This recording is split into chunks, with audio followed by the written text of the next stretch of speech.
I've been busy putting together a decent audio video system for hardware work from home so that I can, communicate the stuff that I'm working on and get feedback from it, because the thing about hardware is that it's physical, and it really helps to have a a visual representation of what you're working on so you can get on the same page.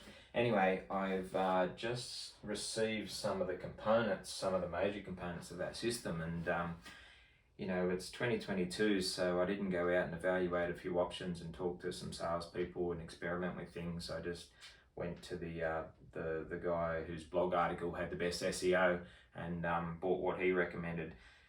So it's not my preferred way of doing things, but I've ended up with some pretty nice stuff, but it's got some shortcomings that were really hard to see ahead of time. And after playing with those shortcomings for a while, I've come up with a MacGyver solution that's working really well for me. So I think it's worthwhile sharing just in case it's relevant to someone else. So I've got myself a super clamp, Impact brand. I think this appears to be pretty much a carbon copy rip-off of the Manfrotto stuff. Same for their triple articulated double arm. So it's a 3-arm, the triple part, but the 2 rods make it the double part to give it the extra strength. So the arm slots into the super clamp once you figure out the nuances of that, and then obviously you can attach a camera mount to the top, which is the setup that I'm going for. But let me take you over to where I'm trying to set it up, and so I can show you the problem that I ran into. Alright, so what we have here is the space behind my computer desk, and what I'm expecting to do is to mount the arm here so that I can place the camera above the monitor and use it as a macro focused webcam, and then also tilt it down onto the work that I'm doing so I can get on the same page with my colleagues and talk about what I'm seeing. So the natural thing to do is to take the super clamp and clamp it onto the edge of the desk like this, and this is where I ran into the first problem. The triple clamp has a normal 3/8 inch shaft on this end with some various features, whereas on this end it's got a double arm section with a hex part on the shaft. Now it's 2022, as I suggested, and of course we did away with manuals because people would be in danger of learning things, so I'm not entirely sure what the right configuration is, but after a few painful discussions with sales staff and other YouTube clips, I understand that the hex receptacle is indeed designed for the hex. The hex shaft is designed for the hex receptacle on the super clamp, and making the lighter single shaft available for your payload. The issue I have is that you're probably not going to be able to see it, but on this shaft are 2 flattened sides, 180 degrees apart on this shaft. And if I line up those flattened sides with the grub screw on the clamp, then everything's hunky-dory. That'll slide in there, and this will bind down nice and tight, and I'll have a nice firm arm to work with. And the eagle-eyed amongst you might notice the first issue I have here. This 3-arm double articulated arm only has a single plane of movement.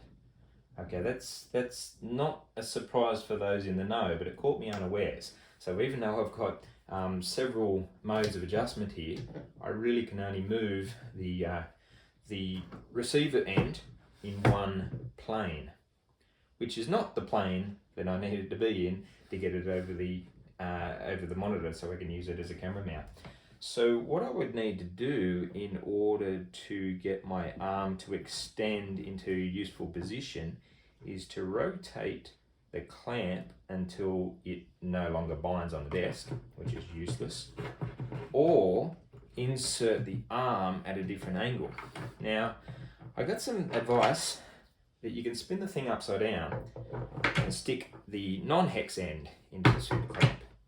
You can, but you end up with a pretty useless wobbly mount. All we're doing there is pressing that grub screw up against the rounded section of the shaft, and there is no firm wall for the shaft to press against, so it just floats around in there against the friction of the grub screw. And I'm not going to put a $2,000 camera on the end of something that's so tentatively held at the base.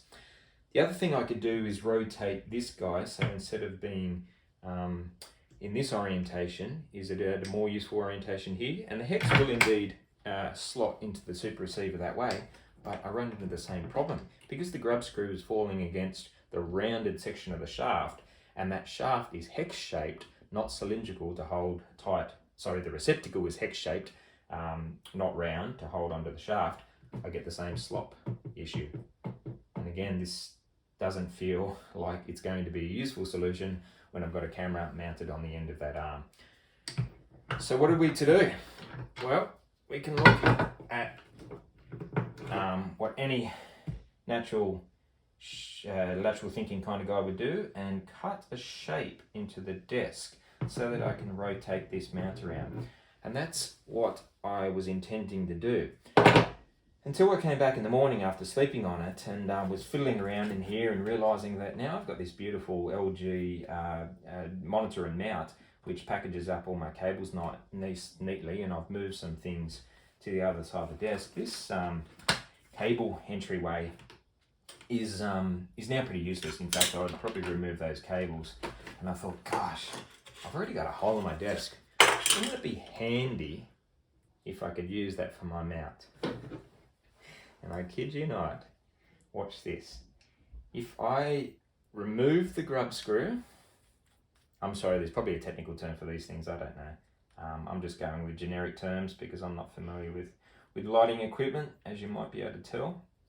If I remove that guy and then I do up the ratchet so it's just got a single half turn to go before it's fully bound, then I can pass it up through the hole here, and remembering, as I often do not, that the plane of movement is in this direction, I can now orientate my clamp the way I want, finish that last half turn.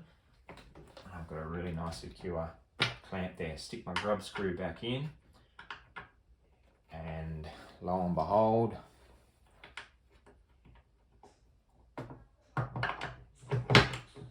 pop my clamp in, and it's now moving in the orientation I want.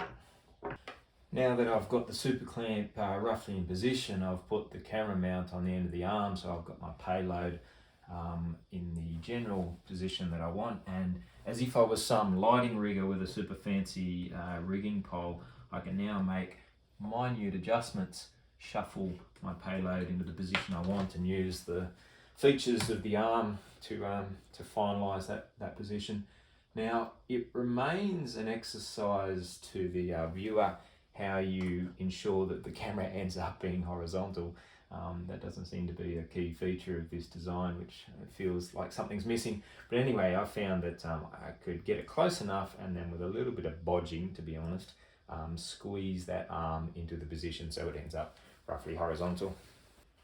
So there you go. It's not quite the Manfrotto magic arm experience that I've had the pleasure of in the past, but with a bit of bodge and a bit of creativity, I've pretty much got what I'm looking for, and I get those orientations that I was hoping I'd be able to get with this arrangement. Bit of careful adjustment there, and sure enough, I can move the camera into the positions that I'm after. Thanks for watching.